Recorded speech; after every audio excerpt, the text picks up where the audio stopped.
Buenas noches, estamos en directo aquí en Canarias al Día, en Mírame Televisión, con muchos asuntos de actualidad sobre la mesa que vamos a repasar durante la próxima hora y media, algo más, de programa en directo, de periodismo en directo, que voy a compartir con mi compañero Óscar Martín, de Onda Cero Canarias. Óscar, muy buenas noches. ¿Qué tal? Buenas noches, David. Buenas noches a todos. Bueno, la verdad es que es una semana rara, porque estamos en medio de los carnavales, pero aún así hay muchísima actualidad que hoy tenemos que repasar. Los carnavales, por cierto, ¿tú has salido bien? Bien, sí. Hemos disfrutado de los carnavales y todavía queda ya la recta final. La verdad que sí, en Santa Cruz de Tenerife por lo menos han estado bastante bien. Sí. Han sido bastante exitosos, sí, bastante afluencia. Se han puesto en marcha iniciativas que yo creo que son necesarias también, que han dignificado también el carnaval. En Las Palmas bien, pero con muchos problemas Las Palmas de Gran Canaria, con muchos problemas sobre todo de movilidad, que ya había advertido incluso sí, la oposición. El día 18 la cabalgata empieza ya el carnaval de la calle, ¿no? Después de que termine en Santa Cruz de Tenerife. Los principales actos se celebraron en la capital Gran Canaria. Ahora en Santa Cruz de Tenerife la recta final, que es este fin de semana, carnaval de día, que ha sido una apuesta por Santa Cruz de Tenerife, por el Ayuntamiento de Santa Cruz. Y que es verdad que, como decías, David, en el Carnaval de Las Palmas de Gran Canaria, que arrancó con cierta polémica, ¿no? La reubicación, el cambio del principal escenario de la fiesta en la ciudad de Las Palmas, en el barrio de La Isleta, en el puerto, como ya sucedió durante muchos años históricamente, pues ahí se creó cierta polémica, los problemas de acceso y quizás también, bueno, lo que suponía o lo que ha supuesto el cambio para los vecinos y vecinas del barrio de La Isleta. Bueno, vamos a empezar, Óscar, porque carnavales, aparte, la actualidad no ha descansado en estos días y hay noticias que quizás en toda esta situación carnavalesca pueden pasar desapercibidas, pero que hoy vamos a rescatar para tratar en este programa. Por ejemplo, esta de mucha importancia para el futuro de uno de los proyectos principales que impulsa el Cabildo de Tenerife. Empezamos en Tenerife el repaso a la actualidad aquí en Canarias al Día. Vean este titular de Canarias Ahora. El defensor del pueblo también concluye que la declaración de impacto ambiental del circuito del motor de Tenerife está caducada. Se suma así a lo recogido en un informe de 2022 elaborado por la Unidad de Apoyo de la Comisión de Evaluación Ambiental de Tenerife, que afirmaba no solo que el documento estaba caducado, sino que recomendaba realizar uno nuevo, algo que el Cabildo tinerfeño no hizo. La posición oficial del Cabildo tinerfeño ha sido la de, bueno, pues rebatir jurídica e internamente pues esos informes y esas conclusiones que ahora ha ratificado el defensor del pueblo sobre la caducidad de un trámite fundamental para poder sacar adelante el circuito del motor, como es la declaración de impacto ambiental, ese estudio ambiental. Bueno, quien lleva tiempo denunciando esta situación es el colectivo Salvar la Tejita, y hoy vamos a hablar con Daniel Duque, uno de sus portavoces, para conocer la importancia, por qué es tan relevante que esa declaración de impacto ambiental esté caducada. Daniel, muy buenas noches. Hola, buenas noches. ¿Qué es lo que ha venido a ratificar el defensor del pueblo? Pues algo que ya estábamos diciendo muchas asociaciones y mucha gente, o sea que la declaración de impacto ambiental, que tiene que estar en vigor para un proyecto de este tipo, está caducada. O sea, ni más ni menos. Es decir, es parte de la ley que se tiene que cumplir, parte de la normativa, no se cumple. Lo veníamos diciendo hace tiempo y lo viene a confirmar nada más y nada menos que el defensor del pueblo. Y llegados a este punto, Daniel, ¿esto qué supone? ¿Cómo debería actuar el Cabildo? Ya veíamos que en el pasado mandato, con el gobierno de Partido Socialista y Ciudadanos, que impulsaron también el proyecto, bueno, la posición era la de negar esa realidad jurídica y defender que no estaba caducada la declaración de impacto ambiental. Ahora, después de lo que ha dicho el defensor del pueblo, ¿cuál es la posición del Cabildo? Pues de momento no han dicho nada, hay un silencio absoluto. Lo que está claro es que si esto no se tiene en cuenta y no se maniobra en función de la ley, lo van a tener bastante complicado. Es decir, te lo está diciendo el defensor del pueblo, aparte de nosotros. Ya te lo decía, como dijiste tú antes, este informe de la Unidad de Apoyo de la Comisión de Evaluación Ambiental de Tenerife. ¿Qué pasa en estas islas que parece que para que se respeten las normas te lo tienen que decir 4, 5, 10 estamentos, 10 organizaciones, parte de la administración? Es que no lo entendemos. ¿Por qué no cumplen las normas desde el principio y se ahorran después todo esto? Es que es increíble. Daniel, lo cierto es que el pasado mes de diciembre se oficializaba, digamos, la adjudicación de esa fase principal del circuito del motor. Si ustedes ven que el Cabildo de Tenerife sigue adelante con la construcción de esta infraestructura, teniendo en cuenta ese primer informe técnico y ahora la conclusión a la que ha llegado el defensor del pueblo, ¿estudiarán o irán a los tribunales si hace falta? Pero con toda la seguridad, que no lo dude nadie. Y no solo nosotros, más asociaciones ecologistas iremos a los tribunales. Eso que lo tengan claro. No puede ser que aquí las leyes las cumplamos solo los de abajo. Aquí las leyes las tiene que cumplir todo el mundo y, por supuesto, empezando por la administración. No tenemos otra cosa que decir, sino simplemente queremos que se cumpla la ley. No parece tan complicado, pero luego es muy complicado, por lo visto. Oscar.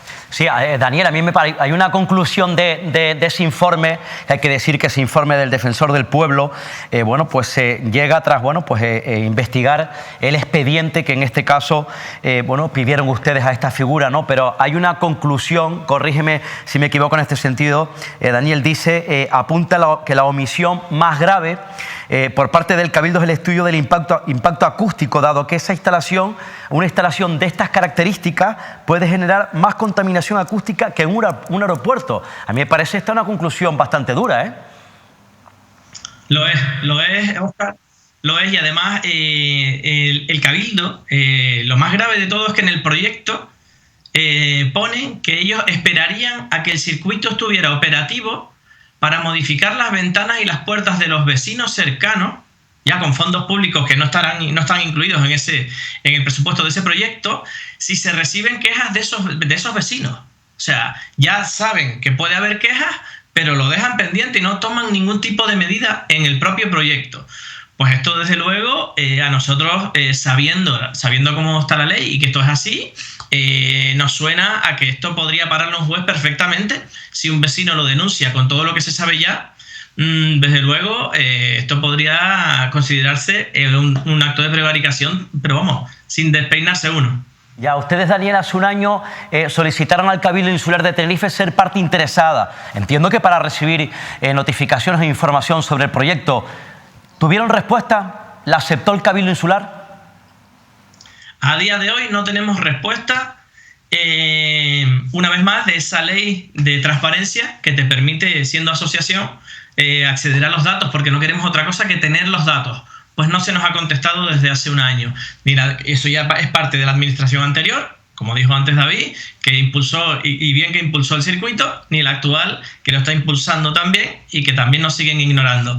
En el sentido medioambiental, muchos ecologistas, y yo no hablo de ecologistas, sino hablo de personas con sentido común, estamos hablando de que esto va peor porque estamos todos vueltos locos, construyendo sin sentido, sacando todos los proyectos que hay en las gavetas y todo tipo de disparates para, no sé, de ponerlo de siempre en la opinión pública, intentar inyectar en la opinión pública un desarrollo que alguno todavía se creerá que es verdad, que todo esto no es empleo precario, sino que esto vamos a nadar en riqueza y demás. Y eso es lo mismo que llevamos viendo 40 años, pero vamos, sigue con total falta de transparencia. Administraciones como el Cabildo que no nos dan lo que la ley nos dice que tiene que dar. ¿Qué les parece a ustedes, Daniel, los cambios de posicionamiento, a veces sospechosos, por parte de los gobiernos, el gobierno anterior que tenía un posicionamiento, ahora el gobierno actual otro sobre el polémico proyecto de Cuna del Alma en el portito de Adeje, en el sur de Tenerife? Los cambios de posicionamiento en los temas ecologistas son particularmente vergonzosos. Nos parece una chapuza y a mí me daría vergüenza. Si hace un tiempo lo defendías, por lo menos ten la vergüenza de seguir defendiéndolo ahora. No cambies de opinión y no te pongas ahora la chaqueta de ecologista cuando lo que has intentado hacer es lo mismo que los actuales, que es arrasar con todo lo que ordena el dinero y el desarrollo insostenible. Hablaba Óscar del proyecto de Cuna del Alma, el circuito del motor. Ahora recientemente en la isla de La Palma, hoy lo vamos a abordar también, se ha aprobado por medio de esa declaración de interés insular un proyecto turístico que va a ocupar en un parque natural cerca de 180.000 metros cuadrados. Teniendo en cuenta que, ya que estamos hablando de actualidad y juntando noticias, Daniel, que hemos visto cómo Canarias ha rebasado en los últimos días ya oficialmente los 2,2 millones de habitantes, que cada vez vienen más turistas, que cada vez hay una mayor presión sobre el territorio. ¿Ustedes creen que desde las administraciones se está tomando algún tipo de actuación para que Canarias deje de crecer y deje de generar, bueno, pues proyectos e iniciativas que están generando, como digo, un mayor impacto sobre el territorio? Es que, David, no solo no están haciendo nada para decrecer, sino todo lo contrario. con esta ciudad de Arona, esto nuevo también, lo que están haciendo es añadir más presión, ellos estaban ahora hace poco alarmados por la alerta energética que tenemos y demás, y vas a generar más exigencia de energía que no tenemos, supuestamente. Estamos de agua como estamos, pues venga a generar más demanda de agua, venga a generar el traer más turismo, más coches, más dióxido de carbono. Estamos haciendo lo contrario de lo que se debería hacer, y todo para que sigan las cosas como están. Porque ellos dicen que traen el desarrollo, que hay dinero, que además que estamos muy bien y tal, y luego te lees los datos económicos y estamos como estamos. Entonces yo creo que más que ya hablar de la administración, es hablarle a la gente y decirle, de verdad, todavía no somos capaces de preguntarnos por qué seguimos sin hacer nada cuando nos tratan de esta manera tan absurda. Se están cargando las islas, pero de una manera totalmente preocupante. Ir al Teide, a poco que te guste un poco el medio ambiente, es para echarse a llorar. Si ustedes han ido últimamente, aquello parece un barrio, la gente aparca donde le da la gana, parece que como si hubiera carreras entre coches y motos, y no hay gente que pueda, no hay agentes forestales, no hay agentes de medio ambiente, para eso no hay dinero. Ahora, para todo lo demás, como dijeron antes, oye, el carnaval hay que disfrutarlo, pero hombre, y una prueba de que además estamos por lo que estamos. El otro día me llamó mucho la atención una publicación del señor Tarife en redes sociales que ponía como si fuera una maravilla la rapidez con la que los trabajadores de la limpieza limpiaban toda la porquería que nosotros dejamos en carnavales. Más faltaría decir que los trabajadores esos tienen el cielo ganado desde hace mucho tiempo, pero se echa de menos una campañita, al igual que se hacen campañas de recoger la caca de tu perro. Yo echo de menos alguna campaña para evitar que generemos casi medio kilo de basura cada uno que vamos al carnaval. De verdad, es imprescindible generar medio kilo de basura por persona.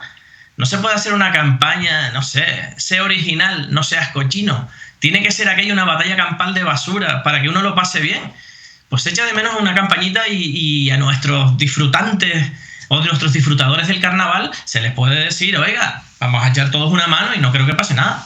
La verdad que interesante, por cierto, sobre esa reflexión que además compartimos sobre lo que decía Carlos Tarife, que parece que hay que premiar, por supuesto, a los trabajadores de la limpieza que hacen un trabajo magnífico, pero si nosotros les ayudásemos un poquito más, ya que él suele pedir civismo en otro tipo de cosas, quizás ahí tiene que haber, por supuesto, información y campañas de prevención por parte del propio ayuntamiento que, como tú dices, pues se pueden echar en falta. Una última cuestión, Daniel, porque me has dejado pensando a raíz de lo que decías del Parque Nacional del Teide, porque nosotros además cada vez vemos más episodios de lo que podemos llamar pequeños, por decirlo de alguna manera, atentados ecológicos, digamos, sobre un parque tan protegido como es nuestro Parque Nacional del Teide. Pero es que además tú decías que cada vez hay un mayor descontrol. ¿Ustedes han notado eso? Que cada vez hay menos capacidad de control en el Teide, que está dejado de la mano, en este caso, de la administración, que es el Cabildo de Tenerife.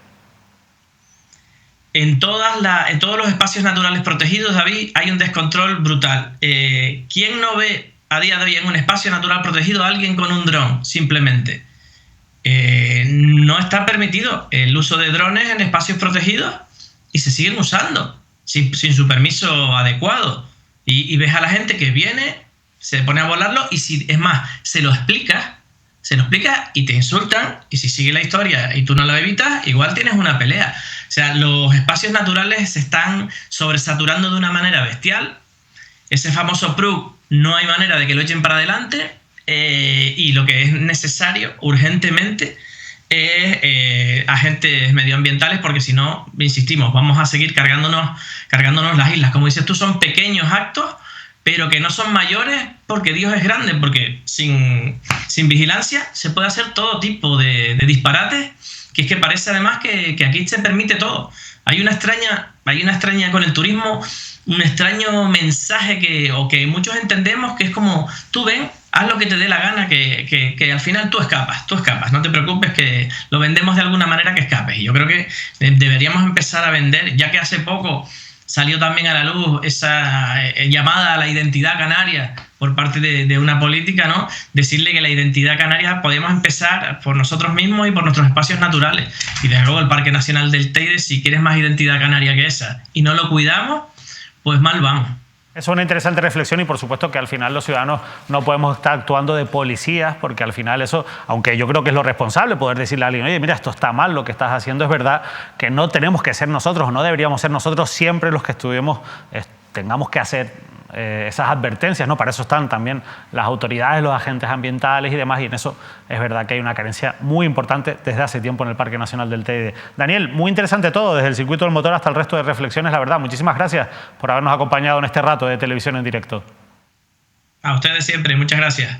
Óscar, la verdad que es muy interesante todas las cosas que ha dicho Daniel, pero volviendo un poco a la noticia del circuito del motor, el Cabildo de Tenerife tiene una papa caliente ahora mismo sobre la mano y, como decía él, de momento, mutismo, ¿no?, ante este asunto. Sí, yo no he escuchado ningún pronunciamiento, están convencidos, el Cabildo lo tiene claro. El gobierno anterior, el gobierno del Partido Socialista con Ciudadanos, es decir, Pedro Martín con Enrique Arriaga, que en este caso, bueno, sí, impulsaron o siguieron impulsando un proyecto que viene ya del pasado, ¿no?, de la época, si no me equivoco, del anterior, de Carlos Alonso, cuando era presidente del Cabildo Insular, incluso no descarto que mucho antes, ¿no? Y ahora retoma ese proyecto, sigue siendo prioritario para este gobierno del Cabildo tinerfeño, Coalición Canaria Rosa Dávila, y en este caso, bueno, Partido Popular con López Afonso. Además, López Afonso tiene ese añadido, que es el consejero de turismo del Cabildo Insular de Tenerife. No sé si en este caso el propio López Afonso tiene claro, tiene algún estudio ya en firme, o retomó el estudio que tenía, por ejemplo, Enrique Arriaga, ¿no?, como vicepresidente del Cabildo, donde decían que iba a significar también un tirón, si me permiten la expresión, turístico, ¿no?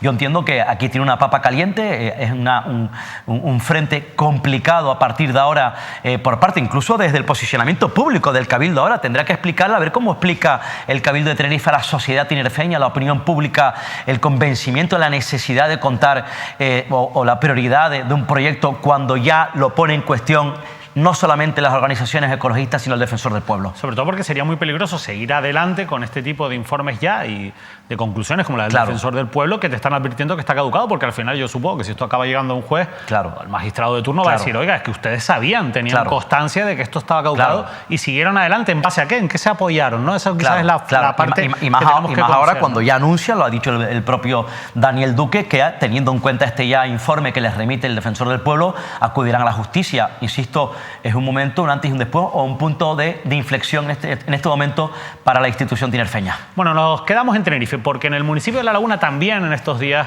se ha producido una imagen que ha generado mucha polémica en las redes sociales, pero también incluso en un pleno municipal a raíz de esta imagen que publicaba como noticia el periódico El Día. Una moto de la policía local de La Laguna en servicio ajeno a la seguridad y con un pasajero sentado al revés. El Partido Popular ha preguntado en el Pleno por el uso dado a una motocicleta policial durante la San Silvestre. El grupo de gobierno admite lo anómalo de la situación. La realidad es que estos hechos ocurrieron durante la San Silvestre lagunera, pero se ha conocido, la noticia se publicaba, como ven ahí, el pasado 5 de febrero, Óscar. A mí me llamó la atención. El 9 de febrero. A mí me llamó la atención, ya de hecho el propio, como dices, el concejal Molina lo preguntó en el Pleno al gobierno municipal. Me llamó la atención la imagen, ¿no? Habría que ver quién tomó la decisión, quién es el responsable en este caso de esta imagen. El hecho de que una moto, un vehículo de la policía local transporte en este caso a otra persona que graba la San Silvestre, este acto concreto. Yo no sé si esto es habitual o no. Habría que preguntar o plantear si Hombre, las motos de la policía local no están para eso. Claro, desde luego. Si esta es una decisión que toma la jefatura de la policía local o que es una decisión que toma el concejal de seguridad o directamente el alcalde Luis Geray Gutiérrez, lo desconozco. Habría que plantear o poner sobre la mesa, como dice, si el policía que conduce la moto lleva un casco reglamentario, si el casco reglamentario del policía, en este caso, es el que tiene que llevar ante un episodio como este, es decir, transportando a otra persona para grabar una imagen de una carrera. Habría que preguntar o plantear, yo planteo porque lo desconozco, si esa moto en concreta está preparada para este tipo de actos deportivos, para esta prueba, y por otro lado, en este caso, pues plantear si son oficiales esos dos cascos, tanto del conductor como de la persona, insisto, que está aportando, que está subida en ese vehículo, en esa moto de la Policía Local de La Laguna. Bueno, la realidad es que en cualquier caso, evidentemente, esto no se puede hacer. Desde luego a mí me llamó la atención porque no me parece apropiado y creo que esto no se suele hacer.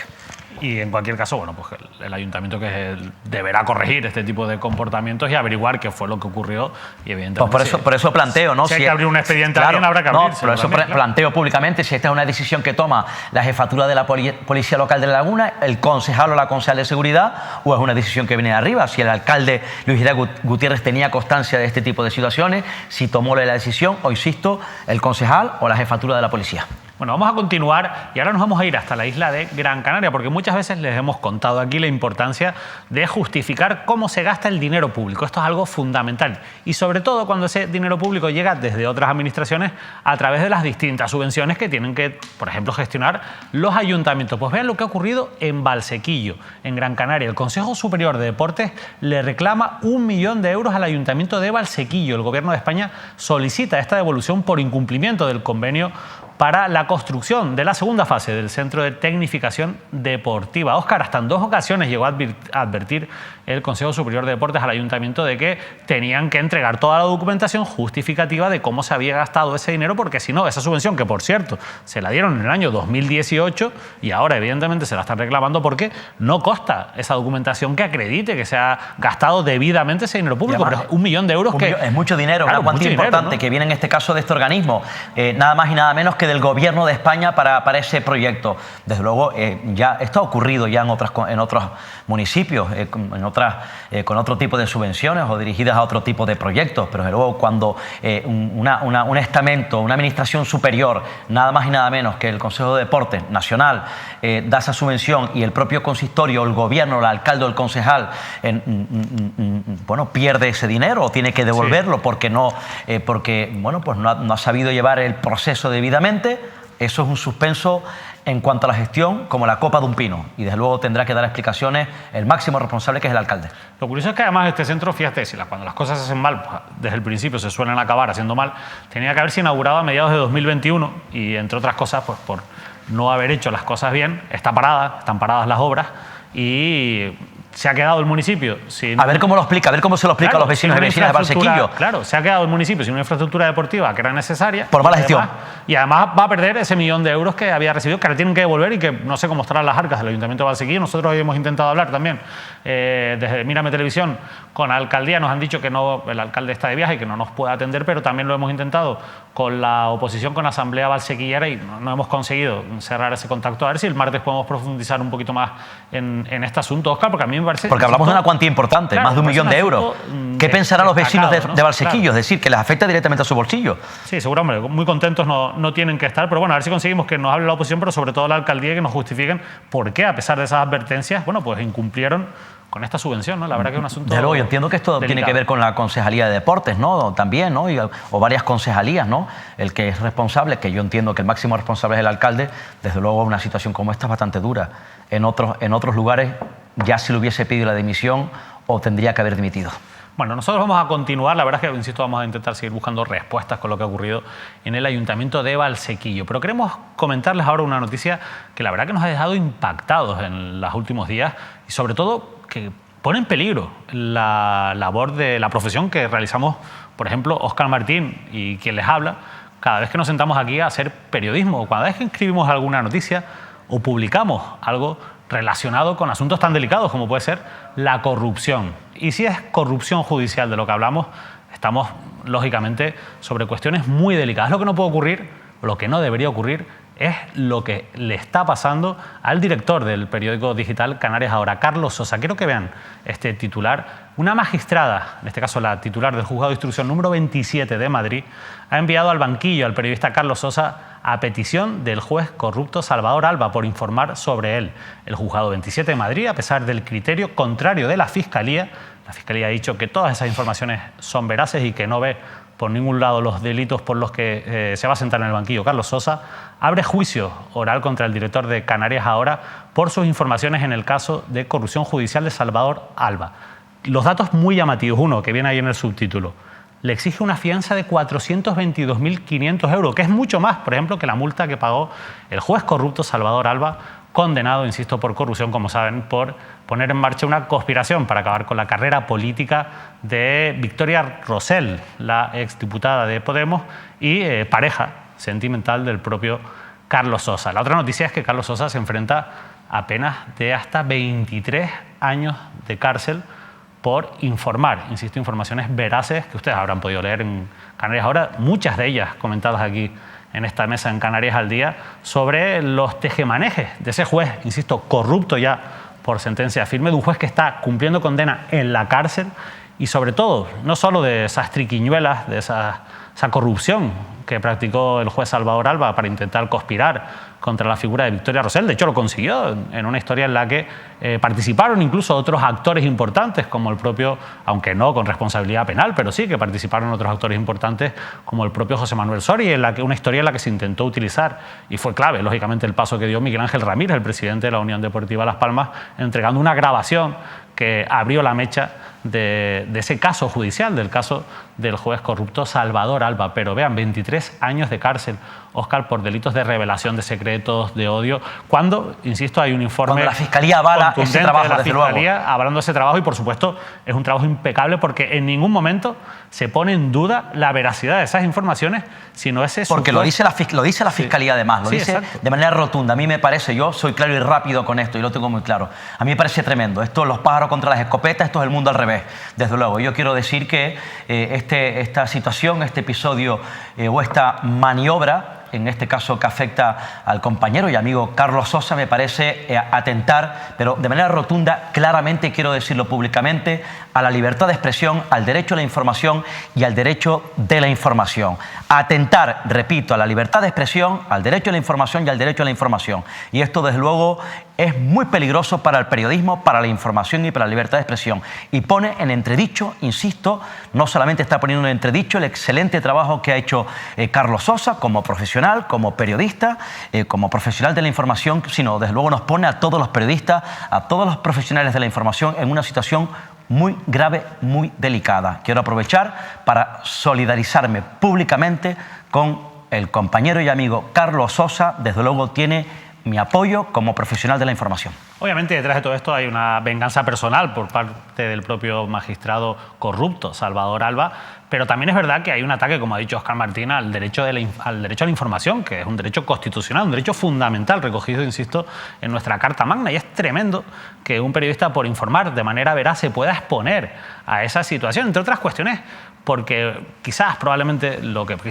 más ha molestado, porque ahí está en ese auto judicial y está en las actuaciones judiciales que ha emprendido contra Carlos Sosa el propio Salvador Alba, es que, por ejemplo, Carlos Sosa y Canarias Ahora contaran que mientras Alba ya tenía una sentencia firme para entrar en prisión, intentara eludir esa entrada en prisión, pues alegando una serie de problemas de salud, por ejemplo, una enfermedad que alegó mientras, por ejemplo, se iba de vacaciones a Maldivas o disfrutaba en la playa de Salinetas cuando supuestamente no podía entrar en prisión por su estado de salud. Bueno, cosas que son básicas del periodismo, y sobre todo el periodismo cuando toca algo tan importante como es los poderes y sobre todo el poder judicial, es fundamental, porque no hay nada más grave, y la corrupción es grave en todos los ámbitos, pero ustedes estarán con nosotros en que no hay nada más grave que un juez corrupto, porque al final el juez es el que tiene que dictar sentencias y ejecutarlas. El Poder Judicial es el que controla realmente al resto de poderes. Y si el Poder Judicial está bichado, si hay corrupción en el Poder Judicial, se viene abajo el resto de, digamos, de los pilares de un Estado de Derecho, Óscar. De Estado de Derecho. Yo, como Óscar, me sumo a ese apoyo a la figura de Carlos Sosa, a la defensa del derecho a la información. Ha sido un apoyo unánime, prácticamente, bueno, desde la Federación de las Asociaciones de la Prensa hasta la propia Asociación de la Prensa de la provincia de Las Palmas se han solidarizado con Carlos Sosa, también Reporteros Sin Fronteras, muchas personas a título individual, a través de diferentes medios de comunicación, han mostrado su apoyo al periodista Carlos Sosa. Nosotros también lo queríamos hacer hoy, lógicamente comentando esta noticia, pero también con datos e informaciones, porque iremos comentando también algunas cuestiones interesantes, datos que ustedes tienen que saber sobre estas cosas, porque hay cosas que no ocurren por casualidad. Por ejemplo, no es una casualidad que la misma jueza que va a sentar en el banquillo a Carlos Sosa también vaya a sentar en el banquillo a Risto Mejide, conocido presentador de televisión, por ejemplo, por criticar a los antivacunas. Se ve que a esta jueza se le atraganta un poco, insisto, esos derechos fundamentales como son el derecho a la información o la libertad de expresión. Y hay que decir, yo vuelvo a repetir, David, no es un golpe solamente para la figura de Carlos Sosa. Yo creo que está golpeando a todo el periodismo de España.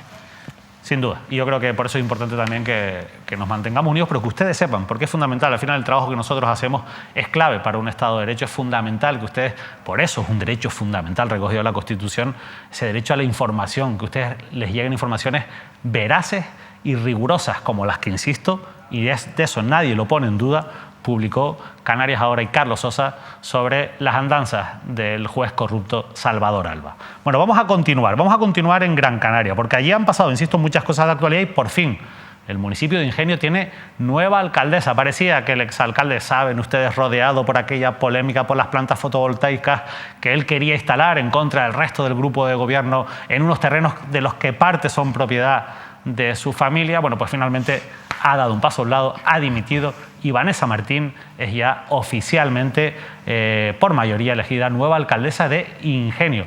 La edil que ha logrado, por cierto, los 14 votos de los 21, que son los 13 de su grupo de gobierno, más el del concejal de Coalición Canaria, que no está en el gobierno municipal. Óscar, ha sido quizás la nota más inesperada. Ha decidido dar su apoyo, además sin fisuras, y lo ha dicho así públicamente, al concejal de Coalición Canaria, a la alcaldesa, a la nueva alcaldesa, Vanessa Martín. Sí, era la sucesora, ¿no? Aunque parece ser algunas informaciones apuntaban en un momento transitorio complicado de esa presión, de esa inestabilidad que estaba sacudiendo al Ayuntamiento de Ingenio, que podría pensárselo, pero luego ya estaba claro que iba a ser Vanessa Martín la alcaldesa. Ya saben que en este caso renunció el propio José López Favelo como alcalde, después de, bueno, pues quedarse solo, perder la mayoría, sentir la soledad en el consistorio después de que, bueno, pues no saliese adelante, él quería que no saliese adelante el proyecto acerca de esas 2 plantas solares en el municipio, donde parece ser habrían que pudiese tener algún tipo de interés. Recuerden que además también la oposición contaba que había sido empresario,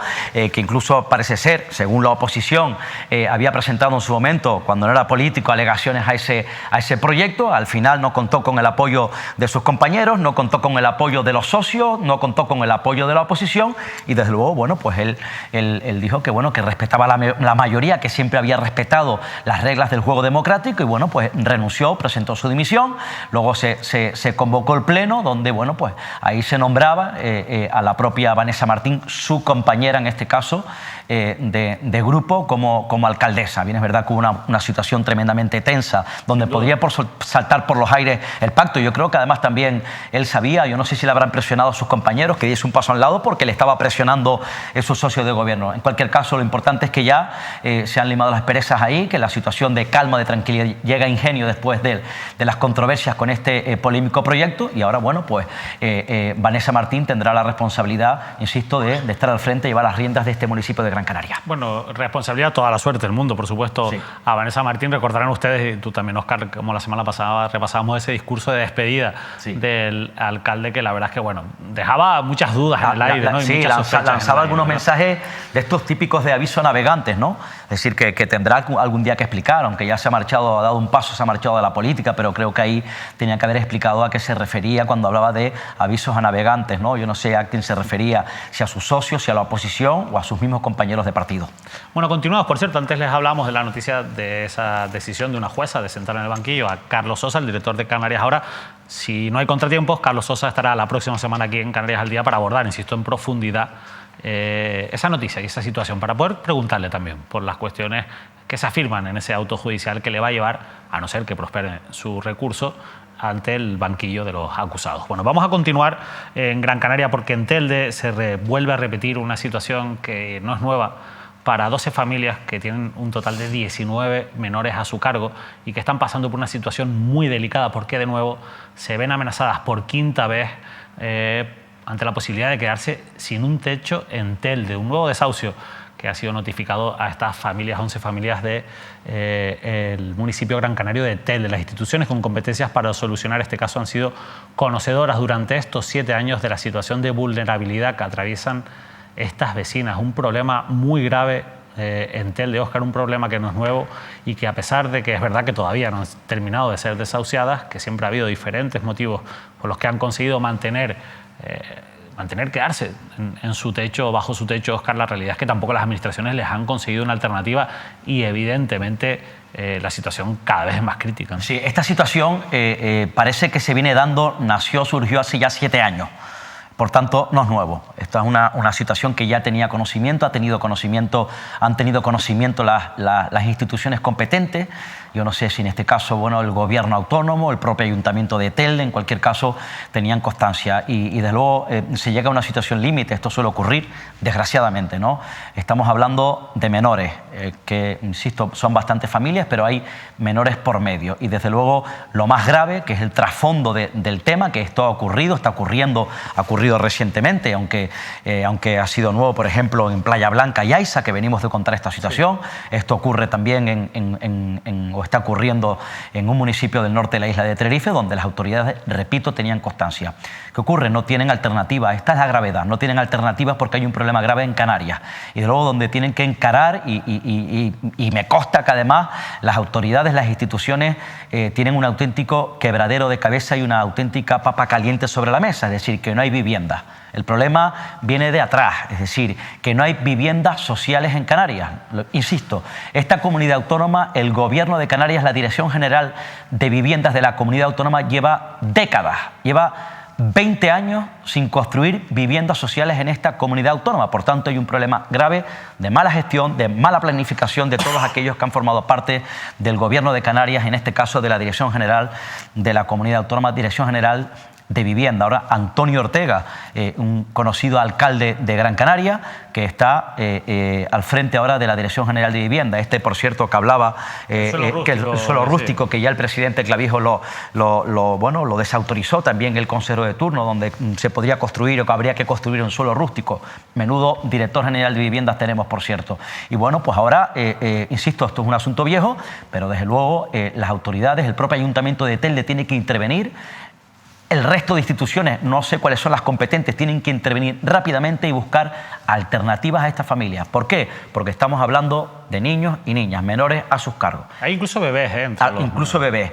El problema, el trasfondo de los desahucios en Canarias es el verdadero problema de la vivienda en esta comunidad autónoma. Por cierto, ahora Pablo Rodríguez, el consejero de vivienda de la comunidad autónoma, conocedor, que además ya estuvo en el gobierno de Fernando Clavijo en su momento, conocedor del problema de la vivienda, porque hay escasez de suelo, no hay suelo, las hipotecas están disparadas, los precios en la compra están disparados, en el alquiler están disparados, no hay bolsa para construir, no hay suelo, hay una carestía de suelo tremendo en esta comunidad autónoma.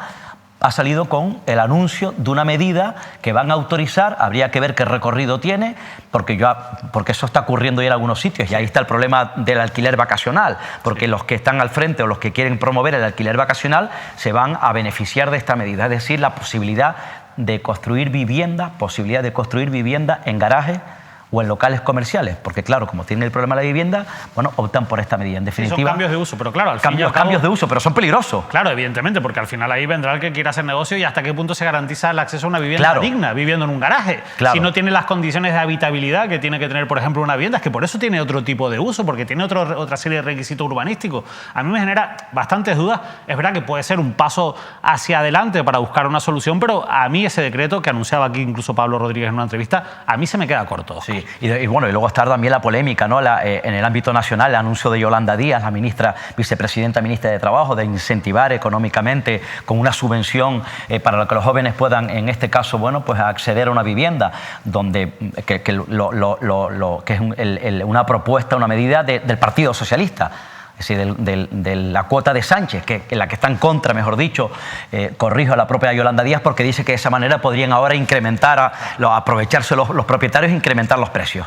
Repito, ellos son conocedores, además a mí me hace gracia cuando presumen los ayuntamientos que establecen protocolos antidesahucios, ¿no? Sí. Y que están actuando para que hayan desahucios. Hay quienes incluso intentan convencer o transmitir a la sociedad canaria, algunos políticos, que se están frenando los desahucios y que ya no hay desahucios.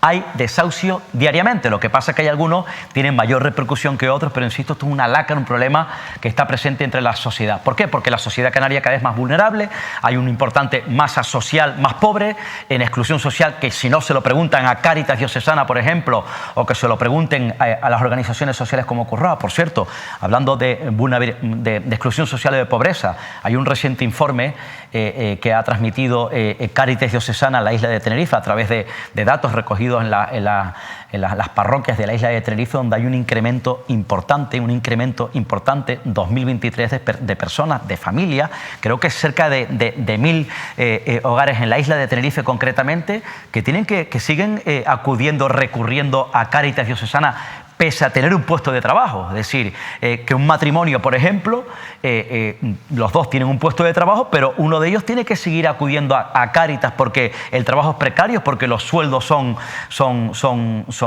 precarios, no se ajustan a la realidad actual de esta sociedad. Y eso es preocupante porque además van cambiando los perfiles, repito, de las personas en exclusión o en riesgo de exclusión social y que recurren a Cáritas. Imagínense esa familia, a ver cómo hacen, el esfuerzo que hacen para poder alquilar o para poder pagar a un propietario un alquiler de un piso, y ya no les cuento, para comprar una vivienda. Es tremendo, lo hemos contado aquí muchas veces, ¿no? Sí. Esos procesos especulativos que tienen también muchas inmobiliarias, muchos fondos buitres también, porque en el caso de estas familias de Telde, recuerden, 11 familias con 19 menores a su cargo que están amenazadas por un desahucio desde hace 7 años. Estamos hablando de una propiedad que era de una empresa que quebró, que fue adquirida como tantas otras en el territorio canario por fondos buitres, por un fondo buitre, por la Sareb, que tan conocida, por ejemplo, en el caso de los vecinos y vecinas de Añaza también, ¿no? Sí.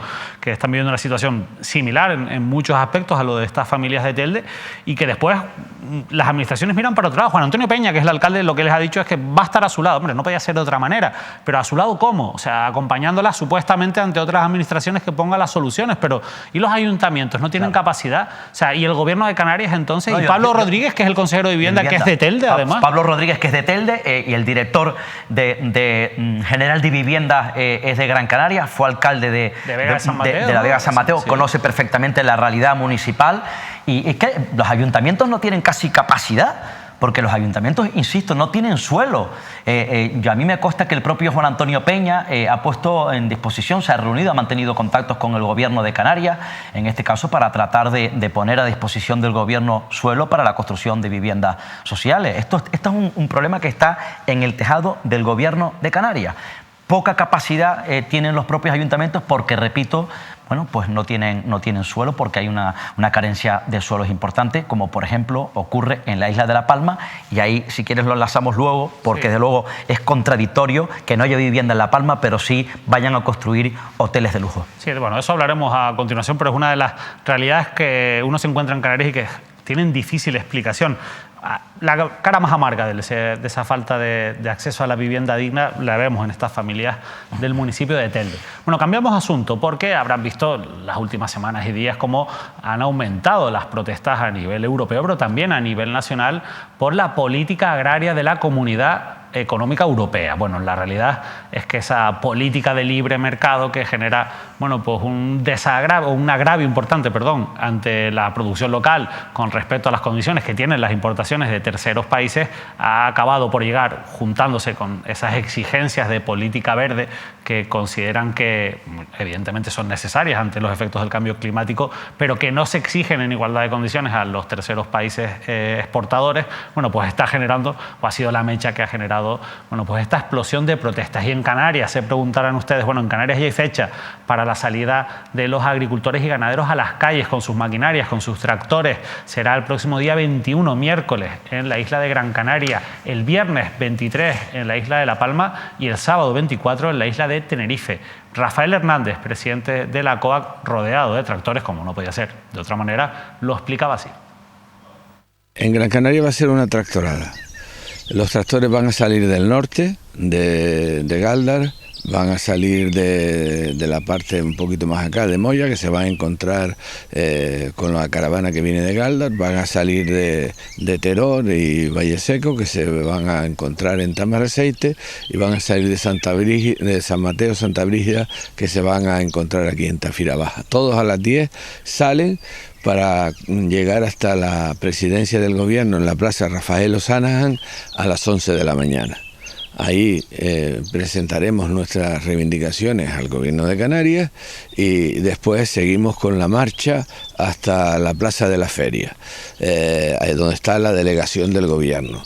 Ahí pararemos y además de parar vamos a llevar más de 3.000 kilos de plátano para regalar a los ciudadanos de Las Palmas de Gran Canaria como señal de protesta. Queremos expresar y dar lo que nosotros hacemos.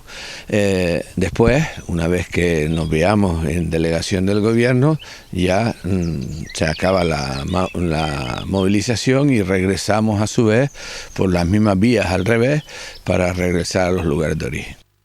Hablaba de esos kilos de plátanos, la verdad es que había una sobreproducción en el plátano tremenda y bueno, mejor que antes que tirarlos o llevarlos a esa pica tradicional, está bien que se lo entreguen a la población, aunque sea parte de esa protesta organizada, como han visto, lo explicaba Rafael Hernández. Eso será el día 21, miércoles, en Gran Canaria. Sobre lo que va a ocurrir el 24 en Tenerife, ha estado hoy en Canarias al Día Miguel López, el secretario insular de COAC en la isla, y también nos ha contado un poco. Mañana podrán ver ya en nuestro canal de YouTube, si no lo han visto hoy, también repetida en nuestra parrilla esa entrevista con Miguel López, secretario insular de COAC en Tenerife. Pero Óscar, por fin ya hay fechas, han tardado quizás más en ponerse de acuerdo. Sí. También la realidad de Canarias es muy complicada, es distinto. Muchas de esas reivindicaciones llevan mesas sobre la mesa del sector primario y evidentemente Canarias merece, por su condición de región ultraperiférica, un trato singular en todo esto que estamos hablando, ¿no? Sí, ya bueno, o sea, fue la convocatoria, decíamos el otro día, la reunión que tenía prevista, muy rápida, hay que decirlo, actuó muy rápidamente, en este caso el propio Fernando Clavijo, el presidente, con el ministro de Agricultura, con Luis Plana, en Madrid, la capital de España, después de incluso, justo después de la reunión, si no me equivoco, que había mantenido el propio ministro con todas las organizaciones, representantes de las organizaciones agrarias en este país. Desde luego, yo lo decía el otro día, creo que es una reivindicación justa. Hay quienes, algunos también están intentando empañar por ahí, ¿no?, con algunos mensajes que no tienen nada que ver con los intereses de los agricultores, ¿no?, alguno que otro polémico, porque siempre hay algún partido político que le preguntábamos, por ejemplo, a Miguel López directamente que si había partidos y discursos de extrema derecha y negacionistas del cambio climático detrás, y él decía que es que siempre, evidentemente, te encuentras con personas que piensan así y que no se puede hacer nada, pero que las organizaciones que tienen representación, que al final es la Unión de Pequeños Agricultores, COAC y ASAGA, están todas a uno a que el cambio climático evidentemente existe, y el problema no es ese, no es negar el cambio climático, sino que evidentemente esas exigencias que se le hacen a ellos, en todo caso se les tendrían que hacer de igual manera a los países exportadores, porque es que si no, el juego, hay un desequilibrio tremendo. No se puede competir, hay una competencia desleal. Yo creo que esa es la clave, ¿no?, el principal argumento, competencia desleal. Yo decía el otro día con el propio Teo Hernando, el secretario general de ASAGA, que bueno, el campo, las reivindicaciones son justas. El campo lleva los profesionales del sector primario en Canarias sufriendo ya varios años, con la sequía, la tremenda sequía que les ha golpeado, que siguen denunciando el efecto que tienen con la sequía, por ejemplo, en la isla de Fuerteventura, en el norte de la isla de Tenerife, en la isla de Lanzarote, ya en su momento en una zona concreta de la isla de Gran Canaria, que han venido denunciando, que ha tenido un efecto tremendo en los productos que ellos tratan de comercializar. Y desde luego hay que cuidar el campo canario. Yo sé, todos sabemos que el turismo es el principal motor económico del archipiélago, pero siempre se ha estado apostando por el turismo, y desde luego hay que impulsar también el otro sector del que viven muchas familias en Canarias, que es el sector de la agricultura, donde en algunas zonas, por cierto, están atravesando situaciones de riesgo, como saben ustedes, en el Valle de Aridane, en la isla de La Palma. Habría que ver qué efecto tiene, por cierto, ahora ese decreto de recuperación de los terrenos agrícolas, donde ya, por cierto, la Asociación de Agricultores y Ganaderos de La Palma ha mostrado su rechazo a ese decreto. Bien, ellos hablan de controles de igualdad en los controles fitosanitarios, la sequía que llevan arrastrando desde hace mucho tiempo, las consecuencias de algunos conflictos también, el relevo generacional, que eso es grave, lo acentúan mucho, ¿no?, el relevo generacional, que de cara a un futuro puede mermar la actividad agrícola, y otros, insisto, asuntos que desde luego están poniendo al sector agrícola en una situación límite. Hay varias claves, ¿no? Lo explicaba Miguel López. Una de ellas también es que se cumpla la ley de cadena alimentaria, porque al final nosotros vamos a los supermercados y lo que compramos, la cesta de la compra que tú nombrabas antes, que tanto se ha encarecido, claro, eso parece que ese dinero está llegando a los productores a la primera mano, ¿no?, del sector primario, y no es verdad, se está quedando por el camino entre los intermediarios y los distribuidores, y eso hay que controlarlo más porque está regulado por ley y no se cumple la ley. Después hay un tema más local que ellos han puesto sobre la mesa, y es esa ruta que se va a reactivar entre la ruta de Tarfaya, ¿no? Entre Fuerteventura y Marruecos. De la que están en contra. Están en contra, genera mucha preocupación porque por ahí ellos consideran que se pueden colar muchas plagas y enfermedades también para el ganado. Fuerteventura, como sabemos, es una isla que vive en el sector primario fundamentalmente de la ganadería, y claro, tienen una preocupación ante una línea que, por cierto, Narváez Quintero inicialmente estaba en contra, pero parece que ahora, bueno, pues el gobierno de Canarias está completamente a favor de esa ruta, ¿no? Y insisto, son problemas, además de todos los que han nombrado, como la ruta de Tarfaya, que demuestran que hay una singularidad especial en esa protesta que va a tener lugar el 21 en Gran Canaria, 23 en La Palma y 24 en Tenerife. Sí, desde luego hay que poner en valor lo que decías, ¿no? Que esas principales organizaciones agrarias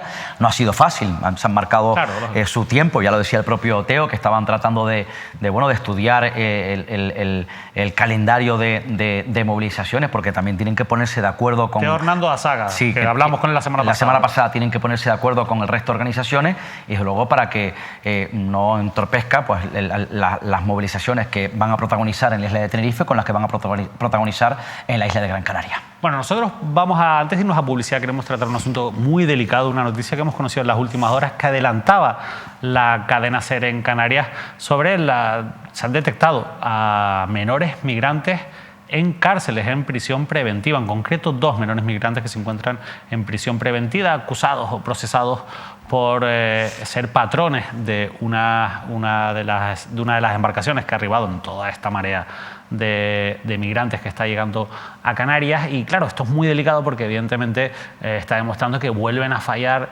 los controles de edad de estas personas. Rápidamente el Tribunal Superior de Justicia de Canarias lo que ha dicho es que estas personas están en prisión preventiva porque inicialmente ellos no dijeron que eran menores de edad. Una vez que lo han advertido, se han pedido los informes necesarios al Instituto de Medicina Legal de Tenerife para saber cuál es la edad real de estos 2 menores, pero esto ha abierto un melón mucho más grave que hay detrás de todo esto, ¿no? Y es la falta de control, sobre todo en cuanto a la edad, y que ustedes ya saben que incluso ha llegado a enfrentar a la Fiscalía, con la Administración, con los abogados que al final están velando por la dignidad de estas personas migrantes. Bueno, esto lo explican y lo resumen muy bien nuestros compañeros de los servicios informativos en esta pieza que queremos compartir con ustedes. Pruebas de determinación de edad que no son válidas y que en más de una ocasión lo ha ratificado Naciones Unidas o el Tribunal Supremo, y pruebas que se hacen mal. Lo recuerda la abogada de Extranjería y Derecho Penal Sara Rodríguez Trigo, quien avisa que en las cárceles canarias hay y han habido menores migrantes a la espera de pruebas. De hecho, llegaron a ver en su momento hasta 15 menores. Yo ahora mismo tengo un niño de 15 años en la prisión de Tenerife 2, en las que se ha aportado un certificado de nacimiento y su señoría, el juzgado de instrucción, ha determinado unas pruebas de determinación de edad en las que se dice que el niño tiene 18 años. Menores que suelen decir que son mayores de edad para poder reunirse con sus familiares en Península o en Canarias, incluso porque quieren trabajar.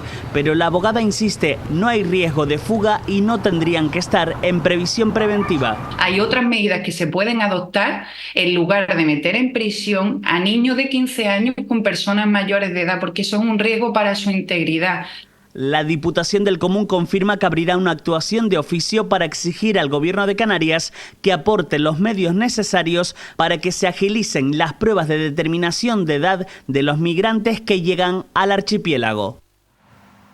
Una situación delicada, como explicaba la abogada Sara Rodríguez, una situación compleja también a nivel jurídico por esas es complicado al final saber qué edad se tiene si no se realizan las pruebas, pero después hay contradicciones entre, por ejemplo, la documentación que traen esas personas con el resultado de las pruebas, las versiones que suelen decir, porque al final les puede convenir el decir que son mayores de edad y al final todo esto genera pues, una vulneración de sus derechos. Por cierto, hoy Unidad Se Puede también ha dicho que hay 140 menores en el CATE de las canteras en el municipio de La Laguna y ha pedido que intervenga el diputado del Común. Óscar, al diputado del Común también le han preguntado y se ha pronunciado sobre esta situación. Sí, porque el diputado del Común, Rafael Llanes, sobre estos menores, o supuestos menores, en este caso, bueno, intervino la propia figura de Rafael Llanes y esta misma tarde, tal y como comunicaba su equipo, el equipo de Rafael Llanes, el tribunal, leo de manera textual, el Tribunal Superior de Justicia de Canarias ha comunicado al diputado del Común que el Instituto de Medicina Legal ya ha realizado, también lo aclaró el TSJ, las pruebas de verificación de edad a los 2 migrantes senegaleses que llevan un mes en prisión preventiva en el centro penitenciario penitenciario Las Palmas 2 están a la espera de los resultados. Como decías, David, bueno, Rafael Llanes ha manifestado su satisfacción ante la eficacia del Instituto de Medicina Legal. Bueno, pues la verdad que es un asunto delicado, veremos lo que dice el Instituto de Medicina Legal, pero sobre todo quizás tiene que haber una mayor eficiencia, digamos, ¿no? Sí. A la hora de poder determinar la edad de La identificación, de estos estos menores, protocolos la de identificación, sí. Y sobre todo que, claro, ante las dudas que pueda haber, no es normal que haya 2 menores en prisión preventiva ahora mismo en una cárcel en Canarias, porque evidentemente no deberían estar ahí si se confirma que finalmente son menores de edad. Pero bueno, una situación, insisto, muy, muy compleja que requiere sobre todo de que haya pues, bastante rigor por parte de todas las organizaciones y estamentos que están implicados. Bueno, nosotros nos vamos a ir a publicidad unos minutos y volvemos con otras muchas reivindicaciones sociales, con otros muchos asuntos de actualidad. Nos vamos a ir a La Palma, nos vamos a ir a Fuerteventura, vamos a estar de nuevo en Gran Canaria. Ojo a ese nuevo proyecto turístico que ya también deslizaba antes Óscar, que se ha aprobado de nuevo con el apoyo de todos los grupos del Cabildo de La Palma. Muchas dudas, bueno, y un territorio que sigue, bueno, pues sufriendo, digamos, el impacto de la población y también de nuestro principal motor económico, del turismo. Eso será, eso sí, después de publicidad.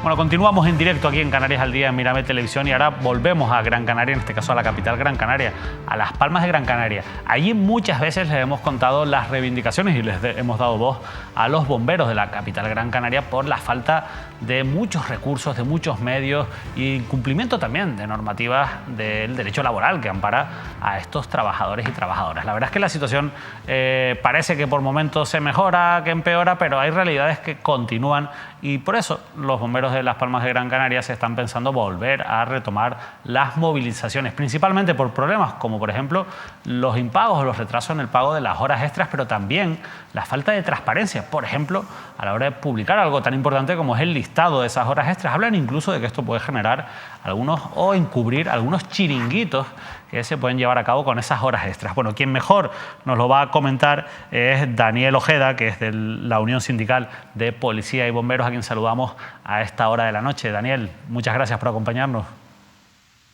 Nada, un placer. Buenas noches. Daniel, están estudiando esa posibilidad de volver a la calle a manifestarse. ¿Por qué? Mira, el grupo político nuevo, que sea del mismo color, por decirlo de alguna manera, ha venido con gente nueva, ha venido a... Pues hemos pensado que había venido a cambiar todos los problemas que habíamos tenido con la corporación anterior. Le hemos dejado casi estos 8 meses al concejal, que es el mismo, para que pues se acercara a nosotros. Él ya era conocedor de las reivindicaciones que teníamos y estos meses lo que nos hemos centrado es en que el cuerpo en sí, la parte interna, el personal esté mejor, todas las carencias que teníamos a nivel de medios técnicos internos pues que estuvieran bien y no metido con los contratos porque sabemos que es un tema que va a tardar, me refiero para todas las carencias de material que tenemos, como los vehículos que los tenemos muy deteriorados. Entonces nos hemos centrado en que el personal se encuentre cómodo, en que el personal vaya a trabajar contento y nada, sigue todo igual, sigue todo igual. Nada, a pesar de que ha habido un cambio, parece que de voluntad y también en este caso de quien es la alcaldesa ahora, ¿no? Que de Carolina Arias en el ayuntamiento, pero les deben en torno a 900.000 euros en horas extras. Sí. Sí, a nosotros nos deben 900.000 euros y a la policía es como 1.300.000. Nosotros también somos sindicato policial y se supone que este mes van a pagar, es lo que ellos han dicho. La verdad que no lo sabemos porque estamos cansados de esas falsas ilusiones que nos hacen crear. Y el tema de todas las reivindicaciones vienen también porque nosotros anteriormente, antes de llegar a la jefatura, que ahora es directora de seguridad, se fue de la jefatura de bomberos y la pusieron de directora, nos quitaron mensualmente y semanalmente incluso teníamos una transparencia en el tema de las horas extras. Esos listados desaparecen, no salen más Se lo hemos dicho tanto a Recursos Humanos del Ayuntamiento de Las Palmas como a propia concejalía de Josué Íñiguez, que por favor salieran los listados porque se generaban desconfianzas, que no se estuvieran haciendo bien los llamamientos, etc. Y en 6 meses, que son los últimos 6 meses que hemos reclamado en las diferentes mesas de trabajo, no nos han puesto tampoco las horas. Hoy nos han remitido el informe de horas desde Recursos Humanos. No sé si es por la denuncia que hemos hecho estos días y vaya barbaridad. ¿Por qué?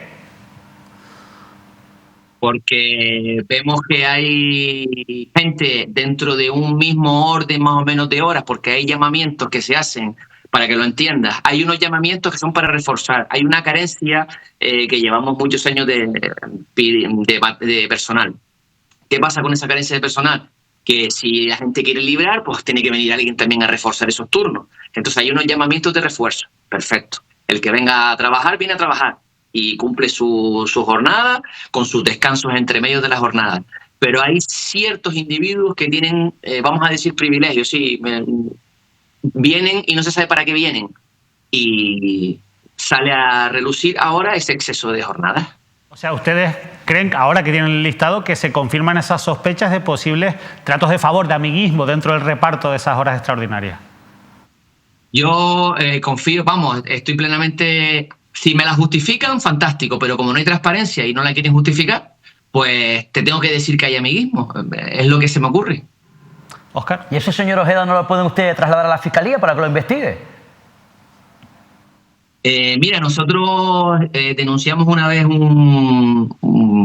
unas 1900 horas de un compañero y el juzgado, como tenía los informes del Ayuntamiento de Las Palmas, tanto de la jefatura del servicio, actual director de seguridad, y informes de Recursos Humanos, como que esas horas se habían hecho, la jueza en este caso dijo que no se metía en el fondo del asunto, que si lo habían autorizado y estaba aceptado por el ayuntamiento, por decirlo de alguna manera, eso era legal.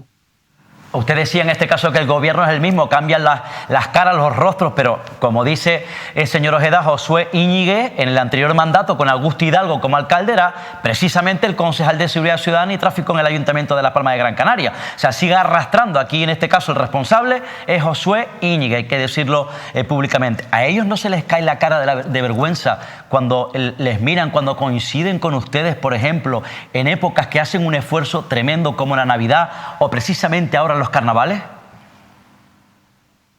No. Date cuenta que te puedo garantizar que tenemos un talante dialogante con él siempre. Nosotros no tomamos determinaciones ni denunciamos las circunstancias porque nos da la gana. O sea, esto viene de atrás, se lo hemos advertido, se lo veníamos diciendo y siempre ese tema es como que se queda encima de la mesa. No pasa de esas reuniones. Y claro, ahora ya viendo el listado de horas extras hoy y viendo lo que se está cometiendo con nosotros, porque hay unos acuerdos que tenemos con Recursos Humanos y se están cancelando permisos sistemáticamente porque se están viendo que están diseñando pues el carnaval día tras día, dando órdenes diferentes, el plan de seguridad no sé quién lo ha firmado, pero se han cambiado desde la Gala de la Reina hasta hoy, se ha cambiado como 3 o 4 veces cómo podemos salir del Parque de la Isleta. O sea, la verdad que es un caos.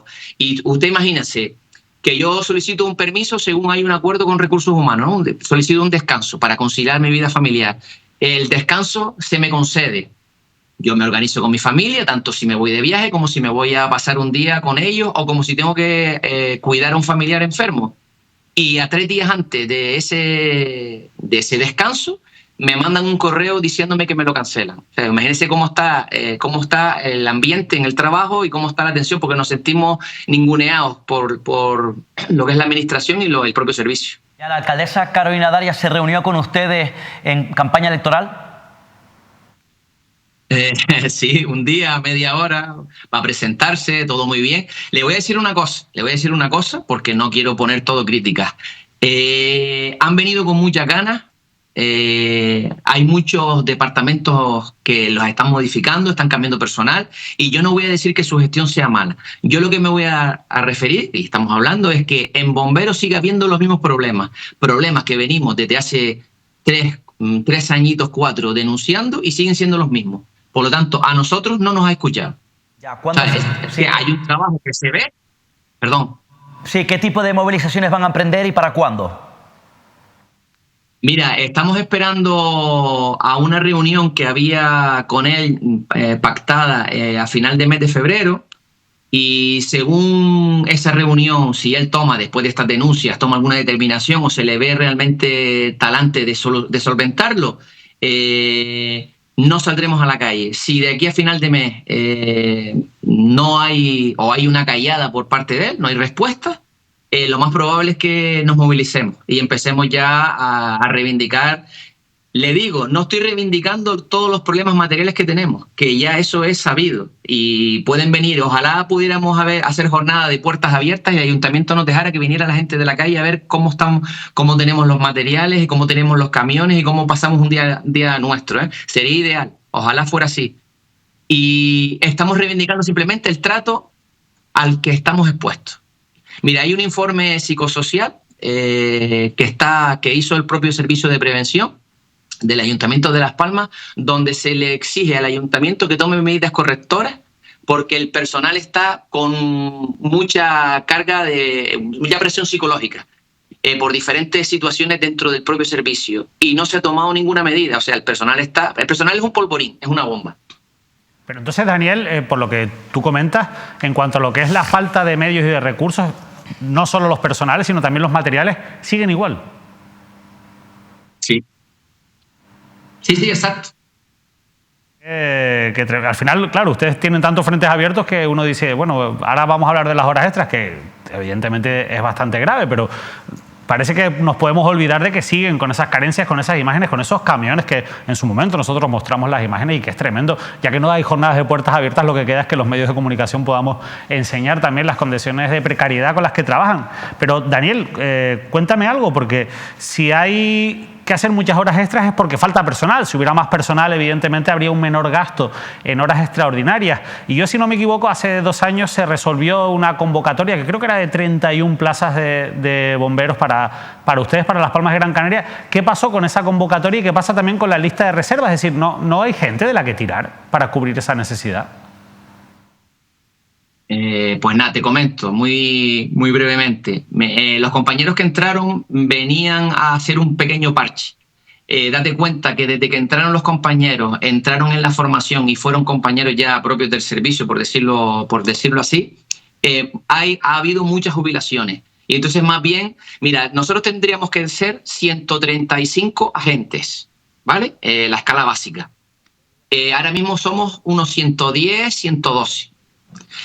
Hay una lista de reserva de unos pobres compañeros que están en un vilo porque el ayuntamiento no consigue la manera legal de que puedan entrar como interinos, y los pobres están desesperados. Nosotros hemos pedido a la oposición, le hemos pedido al ayuntamiento que busque la manera, porque evidentemente no puedes entrar directamente al servicio sin hacer una pequeña academia de preparación de conocimientos del servicio, porque bombero no te formas por hacer un curso, ni eres bombero porque hagas una oposición. Eres bombero en el día a día y cuando pasan los años. Entonces, siempre es obligado para este servicio a hacer una pequeña cursos orientativos de manejo de material. Y no conseguimos que entre nadie. O sea, nos faltarían en torno a 25... A ver, para cubrir plantilla, ¿correcto? Nos faltaría en torno a unos 25 agentes que podrían entrar de la lista de reserva, que hay como unos 60, que por cierto se supone que está abierta 3 años y no sé cómo se mantiene, no sé si se cerrará y eso quedará desierto. También le hemos pedido a Recursos Humanos desde que llegó la nueva corporación que agilice los trámites para que salgan nuevas oposiciones a la calle, porque no podemos estar como estamos. Y respecto a los mandos intermedios, los cabos del servicio, también hay otro déficit altísimo de mandos, y ahora han sacado una oposición interna. Hay 7 compañeros que ya van a ser nombrados después de su proceso selectivo, pero todo esto es un parche. O sea, seguimos con carencias de personal, sí o sí. La escala de mando también está desierta, no hay jefatura, hay un compañero que es el más viejo, más veterano el alto cargo del servicio, que está haciendo ahora un poco de funciones de mando, y todo eso lo llevamos reclamando a esta corporación nueva. Están con muchos follones, están con frentes abiertos, pero seguimos como estamos. O sea, a nosotros, a mí no me interesa saber los problemas que tiene el ayuntamiento. Yo lo que le digo al ayuntamiento es que tengan en cuenta que somos un servicio de emergencia, que tenemos que salir a la calle, que tenemos que atender, y a mí se me cae la cara de vergüenza si yo no llego a un servicio, como pasó el otro día por los carnavales donde están situados, y se me cae la cara de vergüenza. ¿Qué le dices tú a la persona que no la puedes ayudar? O sea, ustedes fueron a un servicio el otro día y no pudieron prestarlo. No. Tuvimos que llamar a... Eso fue una de las denuncias, que salió un vídeo en Televisión Canaria y nos hicieron una entrevista. Los compañeros el día de la Gala de la Reina teníamos unas órdenes ese día de por dónde salíamos para poder atender lo que es la zona puerto, ¿vale? Esas órdenes, por lo visto, al día siguiente dice que no eran así. Si eran así, lo que hicieron fue durante el fin de semana cambiar 3 veces las órdenes de buscarse la manera de salir del Cebadal. Esos compañeros se quedaron colapsados porque es un caos. Nosotros queremos carnavales y queremos que la gente se lo pase bien. Lo que queremos es que nos escuchen y se tomen medidas buenas de seguridad.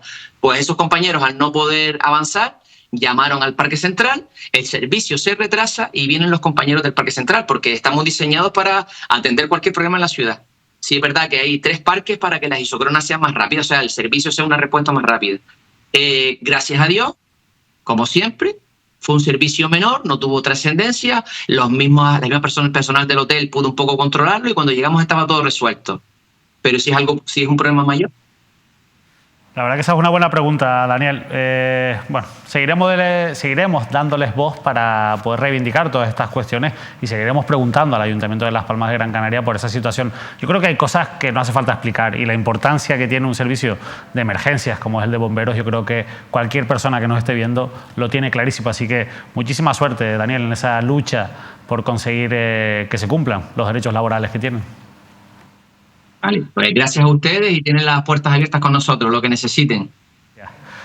Óscar, la verdad es que es tremendo, y al final nos acabamos llegando al punto más de actualidad, que es que los carnavales han sido un desastre de organización, y que se está poniendo en peligro incluso la seguridad de la gente que acude a los actos. De qué manera se dirigen los responsables del ayuntamiento en carnavales o en navidades al servicio de emergencia, en este caso a la policía local, el cuerpo local de seguridad, y también a los bomberos, ¿no? Porque además se les pide un sobreesfuerzo, ¿no? En situaciones donde pueden darse episodios de más riesgo que en otras épocas del año. Repito, en navidades, o más ahora en fiestas multitudinarias como los carnavales en la ciudad de Las Palmas de Gran Canaria. Esto no es nuevo, llevan años denunciando la falta de medios, materiales y humanos, no hay personal, los medios materiales están obsoletos ya, hay que renovarlo, las instalaciones, incumplimientos nada más y nada menos que como el pago de las horas extras, ¿no? Y desde luego estamos hablando, primero, la policía local, seguridad, bomberos, emergencias. Si a la policía local y la seguridad, si a los bomberos y a un servicio de emergencia se les trata de esta manera, apague y vámonos. Que les deben más de 2 millones de euros entre los dos cuerpos por esas horas extras. Bueno, tremendo. Al final decía Daniel, bueno, que se convoquen oposiciones, sí, que se convoquen, pero claro, las últimas se convocaron en 2018 y se resolvieron en 2022, y en 4 años, pues la realidad lógicamente cambió. Gente que se jubila, las necesidades laborales son distintas, y claro, al final, por lo menos sí, que se convoquen oposiciones, pero que además se hagan bien y de manera que no se retrasen tanto su resolución en el tiempo. Bueno, vamos a continuar, porque no es el único problema que tiene con trabajadores el Ayuntamiento de Las Palmas de Gran Canaria.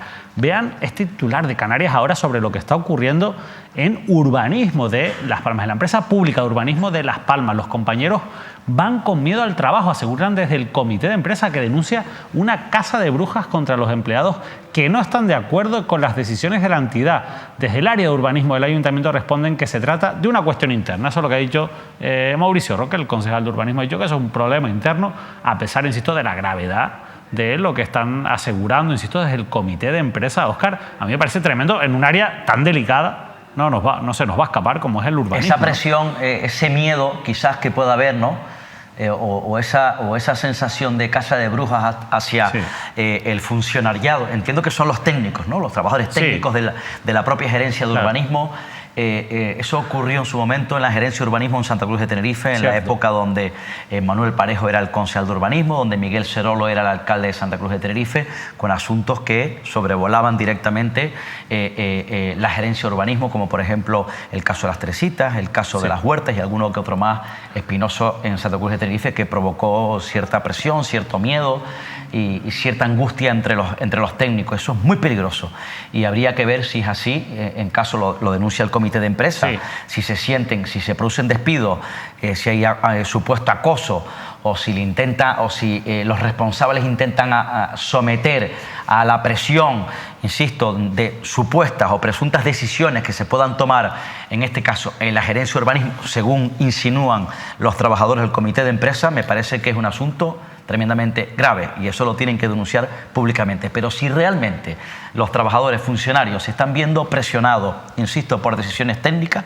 que no sé si se refieren a decisiones técnicas, entiendo que se refieren porque no están de acuerdo con decisiones laborales, laborales, ¿no? Pero claro, habría que ver si son realmente laborales o que pero no deja de ser un área muy sensible. Claro, o sea, si un trabajador, las decisiones técnicas, porque si influyen las decisiones técnicas, a la fiscalía todo el mundo. Por supuesto, un trabajador en un área tan delicada y en cualquier otra. Por eso, no puede ir en esas condiciones. Claro, pero sobre todo en un área tan delicada que requiere, desde luego, una gran profesionalidad. Bueno, en La Palma, lo veníamos advirtiendo, otro proyecto turístico que se cuela, bueno, por esa figura, ese coladero, lo podemos llamar así, de la Ley del Suelo de Canarias aprobada en el año 2017 con Fernando Clavijo ya de presidente, uno de sus grandes proyectos estrella, que tiene una figura, la del proyecto, la declaración de proyectos de interés insular, por la que se están colando, insisto, importantes infraestructuras turísticas. La última, en la isla de La Palma, el Cabildo, con el apoyo de todos los grupos políticos, ha aprobado un proyecto turístico de 180.000 metros cuadrados en un parque natural en La Palma, que está poniendo en jaque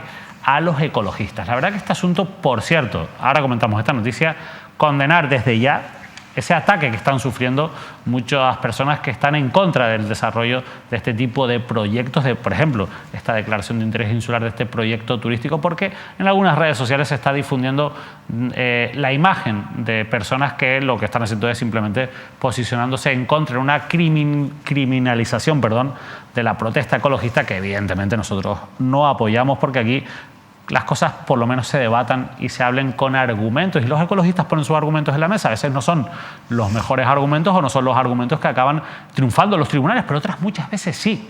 Y gracias a ese trabajo de ecologistas, y que no se nos olvide lo que ha ocurrido en Tenerife con Cuna del Alma, se consiguen parar ilegalidades o, por ejemplo, proteger yacimientos arqueológicos o especies protegidas. Óscar, en La Palma, de nuevo el Cabildo colando a través de esa figura de proyecto de declaración de interés insular, nuevo proyecto turístico, Óscar. Sí, y dabas una clave, lo tienen que saber los palmeros, los canarios, o sea, por todas las fuerzas políticas, las tres fuerzas políticas. Entiendo que Coalición Canaria, que es la que gobierna, con mayoría absoluta, por cierto, en este caso, pero esto es un asunto que viene también del anterior mandato del partido. Por eso no han votado en contra los que ya lo apoyaban. Claro, Partido Popular, Partido Socialista, porque ahora tienen que ratificar ese apoyo anterior, cuando Hernández Zapata era el presidente y cuando, en este caso, Borja Perdomo era el vicepresidente, ¿no?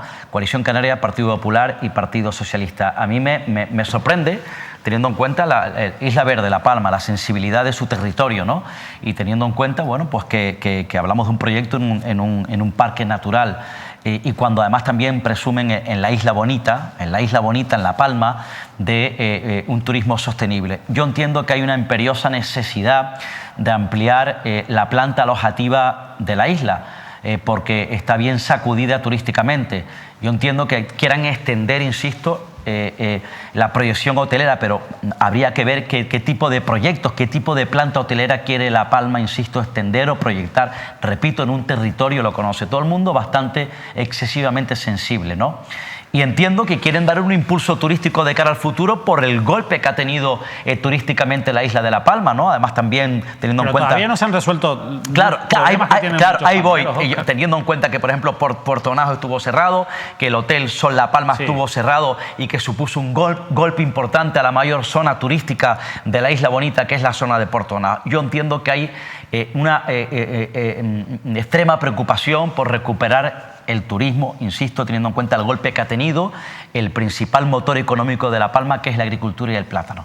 pero desde luego no hemos resuelto todavía la pérdida de vivienda, la gran pérdida de viviendas, de hogares habitacionales, la planta habitacional en el Valle de Aridane por la erupción del volcán, que no hay espacios, que no hay suelo, que los municipios están tratando de ceder suelo al gobierno de Canarias para que de una vez por todas la gente afectada, los damnificados, vivan en condiciones, no en aquellos barracones, en aquellas casas, viviendas prefabricadas que eran una vergüenza. Pero sí estamos ya tratando de impulsar, de aprobar a través de ese mecanismo macroproyectos hoteleros en la isla de La Palma. A mí que venga alguien y me lo explique. Y desde luego, ¿qué estarán pensando esas familias del Valle de Aridane que todavía no tienen una vivienda digna después del volcán? Pero que sin embargo, en un territorio sensible, como es la isla de La Palma, en un parque natural, quieren proyectar un tremendo hotel de esas características. Bueno, la verdad es que veremos qué recorrido tiene también y qué batalla, que ya han anunciado van a plantear también esos colectivos ecologistas. De nuevo, insisto, condenar esos ataques que están sufriendo, insisto, varias personas en la isla de La Palma por oponerse a proyectos como este, pero en cualquier caso veremos qué recorrido. Aquí se ha iniciado el expediente también y veremos, insisto, cómo acaba este proyecto, como otros muchos, ¿no? Es curioso lo de la figura de interés insular, sí, sobre todo porque fue muy criticada desde sus inicios también por los partidos que luego gobernaron en el llamado Pacto de las Flores, pero que tampoco se atrevieron a tocar esa ley del suelo que impulsaba Coalición Canaria y que llegó de la mano del hoy presidente, ¿no? Fernando Clavijo. Evidentemente ahora va a ser difícil que Coalición Canaria dé marcha atrás sobre su propia ley, aunque ya han anunciado que van a revisar la ley del suelo. Veremos hasta qué punto se regula de alguna otra manera esa posibilidad que tienen los cabildos de declarar de interés insular, por ejemplo, para que se construya en contra del planeamiento, en suelo rústico, en parques naturales, proyectos turísticos como el que se ha aprobado en la isla de La Palma. Bueno, continuamos en Lanzarote. Bueno, hablando de una de las principales personalidades políticas de Lanzarote, fue presidente del Cabildo Pedro Sanginés, ahora es senador no elegido por los ciudadanos y ciudadanas de Lanzarote, senador elegido por la comunidad autónoma, si no me equivoco, sí. Óscar. Eso fue la apuesta de Coalición Canaria. Fue la apuesta de Coalición Canaria, diputado autonómico, por supuesto, eso sí, y a partir de ahí lo colocaron, como ha hecho Coalición Canaria en otras muchas veces, en el Senado. ¿Para qué? Bueno, pues para aforar a sus destacados políticos y que así, como saben, puedan disfrutar de ese privilegio que le da a los políticos aforados, los que son representantes en las dos cámaras principales, en el Senado y en el Congreso, y que obliga a que sus cuestiones penales vayan directamente al Tribunal Supremo y no pasen por la justicia ordinaria. Ya ocurrió con Miguel Cerolo en su momento, ocurrió con Fernando Clavijo precisamente después, y ha ocurrido ahora con el propio Pedro Sanginés. Vean este titular porque Pedro Sanginés, que tiene varias causas judiciales a sus espaldas, una de ellas ya ha sido ratificada por el Tribunal Supremo hasta el punto de que ha asumido esa causa contra Sanginés por una presunta denuncia falsa. Esta es una de las cuestiones que ya hemos abordado aquí en alguna ocasión, por la que la Fiscalía le pide 1 año y medio de prisión al senador de Coalición Canaria. La realidad es que ahora se tiene que pedir lo que se llama suplicatorio al Senado, donde por cierto hay una mayoría absoluta del Partido Popular, así que al final el Partido Popular es el que va a tener que decidir. O sea, rara vez, no sé si ha habido algún ejemplo, pero rara vez se rechaza un suplicatorio por parte solicitado por el Tribunal Supremo, así que lo más probable es que se tenga que sentar en el banquillo Pedro Sanginés si finalmente el Tribunal Supremo así lo decide, ¿no? Sí, esa fue una decisión que tomó la Dirección Nacional, la Organización Nacional, en este caso entiendo que directamente el propio Fernando Clavijo, que es el responsable de Coalición Canaria en el ámbito nacional, tiene una buena relación con el propio Pedro Sanginés, tiene una buena relación en este caso bueno, pues con la cúpula de Coalición Canaria. De hecho, en Lanzarote, de hecho, en Mindalia Machín es consejera, que es la secretaria general de Coalición Canaria en Lanzarote, es consejera del gobierno del gabinete de Fernando Clavijo. Y Pedro Sanginés, como decía, bueno, pues ha estado representando, han formado parte también de, si no me equivoco, del Ayuntamiento de Arrecife. Sí, también, claro. Es responsable de la organización en Arrecife. O ha venido siendo responsable de Coalición Canaria en Arrecife, fue presidente del Cabildo y, bueno, pues como saben los espectadores, especialmente Lanzarote, se ha visto salpicado, ha venido arrastrando algunas causas judiciales que le han venido golpeando desde hace ya algún tiempo, ¿no? Esta es una de ellas, ¿no? Y yo decíamos el otro día, o contábamos que, bueno, pues antes de que lo nombraran en su momento como bueno, representante en el Senado, nombrado por propuesta de Coalición Canaria en el Parlamento, porque saben que el PSOE también tiene su propuesta y el Partido Popular. Sí. Esas cosas se pactan claro, entre que ellos, se pactan entre ellos, los tres candidatos a representar Canarias en el Senado, insisto, en el Parlamento. Tú votas el mío y yo voto el tuyo. Por eso decías que no es que los ciudadanos lo hayan votado, sino son decisiones que las aprueba la propia Cámara Regional, los diputados y diputadas. Y decíamos que ese era probablemente el camino que iba a tomar Coalición Canaria para darle la oportunidad al propio Pedro Sanginés de tener esa figura, esa protección de aforado. Y como vemos, así es. Estamos hablando de una causa, de una supuesta denuncia falsa. Y al parecer él ha dicho durante las últimas horas que él no presentó ninguna denuncia falsa, sino que él actuó como testigo.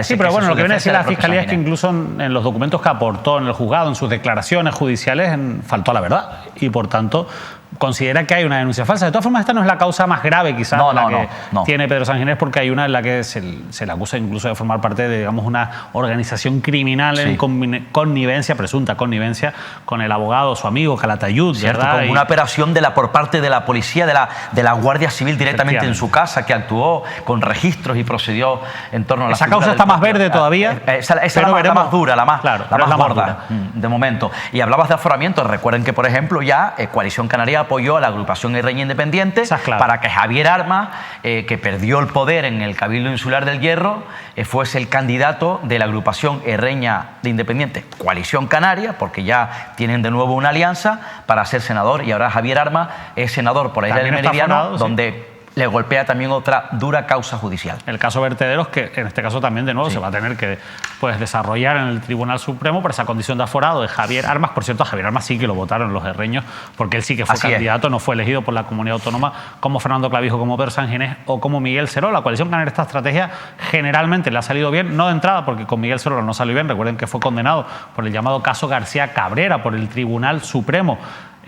Antes, fue la primera condena de Miguel Cerol antes que el caso de las Teresitas, pero sí que le ha ido bien a Fernando Clavijo con el caso Grúas y con el caso Reparos, que fueron archivados por el Tribunal Supremo, y veremos qué ocurre con Pedro Sanginés. Date cuenta también, si hablamos de algunas claves del pasado antecedente, la papeleta complicada que tuvo la dirección regional del PSOE, concretamente en este caso el propio Ángel Víctor Torres como secretario general, donde había dos nombres en este caso para ser candidatos al Senado por la comunidad autónoma: Santiago Pérez, el político tinerfeño. Al final fue el propio Santiago Pérez, pero había un hombre que estaba forzando, que estaba presionando internamente al propio Ángel Víctor Torres y a la dirección del partido, que era Blas Acosta, el que fue presidente del Cabildo de Fuerteventura, ahora vicepresidente del Cabildo de esa isla y secretario general de los socialistas canarios, que quería irse al Senado para aforarse porque se le había abierto una causa judicial. Al final, la dirección del Partido Socialista optó por Santiago Pérez. ¿Y qué hizo con Blas Acosta? Nombrarlo como viceconsejero de Economía de la Comunidad Autónoma. Acosta en aquel momento ya se quedó tranquilo. No lo iban a dejar en la calle, Óscar, pasando frío después de haber perdido la presidencia por una moción de censura. Claro, moción de censura, teniendo en cuenta que la dirección regional del Partido Socialista tenía cierto interés en mimar al propio Blas Acosta, porque Fuerteventura, en cuanto a votos, en cuanto a militantes y afiliados, es una organización muy fuerte para la dirección regional. Y por cierto, ya que has nombrado Fuerteventura, vamos ahora con un tema de actualidad de la isla de Fuerteventura. Por cierto, también ha estado de visita la ministra hablando de esas competencias, Teresa Rivera, de esas competencias en costas, que saben que hay un conflicto administrativo entre el gobierno de Canarias, que considera que las transferencias no se han hecho como es debido, que hay muchas competencias que sigue manteniendo el gobierno central en costas, entre otras la propia Teresa Rivera ha dicho que van a seguir adelante con cuestiones que tienen que ver con el dominio público marítimo terrestre, gestionándolas directamente del Estado, y también con aquellos expedientes que estén vivos. Y esto es importante porque afecta, lo que ha venido a decir Teresa Rivera es que quien va a resolver los expedientes de los hoteles de Río en Corralejo, las dunas de Corralejo en Fuerteventura, tan polémicos y de los que tantas veces hemos hablado, va a ser el Estado y no el gobierno de Canarias. El gobierno de Canarias ha anunciado, están viendo imágenes de ese encuentro con Fernando Clavijo, ha anunciado que van a llevar esto al Constitucional. La ministra ha dicho que ojalá que no sea necesario llegar hasta el Tribunal Constitucional, pero insisto, ha incidido en que van a seguir con esos expedientes vivos desde el Estado, y eso afecta a los hoteles de Río, que, como saben, en Canarias todo el mundo quiere salvar. Todo el mundo es quien gobierna ahora mismo, Coalición Canaria y Partido Popular, pero también el Partido Socialista, que ha hecho campaña por mantener esos hoteles en un espacio protegido a pesar de las ilegalidades detectadas por los funcionarios de la demarcación de costas. Bueno, quería hablarles de Fuerteventura, pero no precisamente de este tema, pero aprovecho, ya que nombraba también a Blas Acosta, que es uno de los grandes defensores también de esos hoteles de Río en las dunas de Corralejo, con lo que está ocurriendo con la línea de navieras Armas de Morrojable, que operaba entre semana en Morrojable y que, por lo menos en lo que ha trascendido hasta última hora, y ven esta noticia de Diario de Fuerteventura, ha decidido eliminar ese barco que operaba entre semana. Decía la naviera que tenía dos salidas, bueno, la naviera tenía dos salidas desde el muelle del sur de Fuerteventura hacia Gran Canaria y ahora solo tiene disponible a la venta sábados y domingos. Bueno, esto ha generado mucho malestar e incluso el propio Cabildo y su presidenta Lola García se han pronunciado pidiendo que la naviera reconsidere esta decisión. Nosotros estamos bastante preocupados porque son las conexiones que tenía efectivamente Fuerteventura con la isla de Gran Canaria. No solo traer pasajeros a nuestra isla, sino también mercancía, y es lo que nos preocupa. Se va a limitar solo al sábado y domingo. Hemos mantenido también conversación telefónica y ayer lo hablábamos con el presidente del gobierno, la preocupación que teníamos, mantener una reunión con la propia naviera, en lo que estamos intentando, a ver las posibilidades de seguir manteniendo esta conexión, y si no puede ser con esta naviera, pues buscar otras soluciones.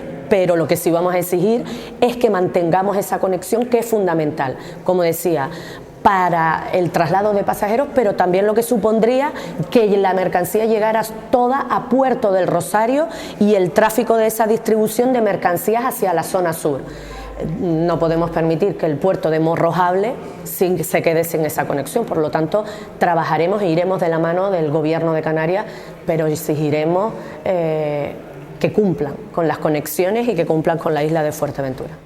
Es un asunto importante porque hay un problema grave de conexión con las islas no capitalinas que cada vez ven como sus frecuencias, tanto por avión como por barco, se ven reduciendo, y al final eso es un problema en muchos sentidos, desde problemas sanitarios, porque hay muchas personas que tienen que trasladarse desde Fuerteventura a Gran Canaria, como ocurre, por ejemplo, desde la isla del Hierro, desde La Gomera a Tenerife, y problemas también a nivel comercial y a la hora de una movilidad justa entre las islas. Claro, porque decía la propia Lola García, que por cierto está siendo bastante exigente, hay que decirle, hay que poner en valor la fuerza que está teniendo en este caso en defensa de la isla de Fuerteventura, la dirigente de Coalición Canaria, presidenta del Cabildo, y está poniendo en situaciones a veces complicadas, ¿no?